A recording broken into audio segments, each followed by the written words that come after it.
Here's a fact that will change how you see African history forever.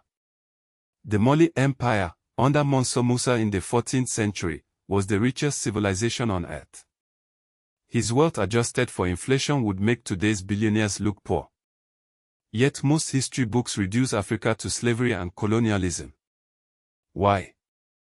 Because for centuries, African history was told by everyone but Africans.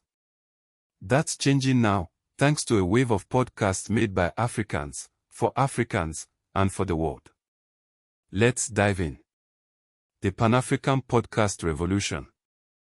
Imagine a history podcast that doesn't stop at national borders.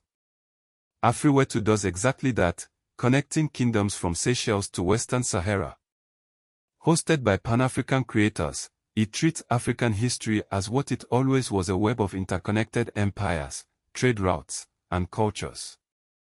Take the Songhai Empire of the 15th century. While Europe was in its so-called Dark Ages, Songhai's capital Timbuktu had universities with thousands of manuscripts. Afriwetu brings these stories to life, not as isolated events, but as part of a continental tapestry. Uganda's Forgotten Women. Now let's zoom in. While most history podcasts focus on kings and warriors, Wulira does something radical. It tells Uganda's history through the lives of its women. Like Nambi, the goddess in Buganda mythology who defied the gods to bring agriculture to humanity. Or the 19th century Queen Mother Namaso, who wielded real political power behind the throne. These aren't just stories, they're correctives to the male-dominated narratives that dominate even African history. Music as living history. Here's how Afropop worldwide cracks open history in a way no textbook can.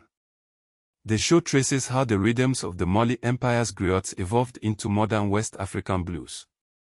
How Congolese rumba carried the memory of resistance through colonial times.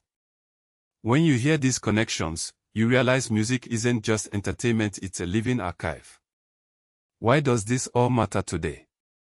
Because history shapes identity. When African children learn their ancestors built universities while Europe struggled through plagues, it changes everything.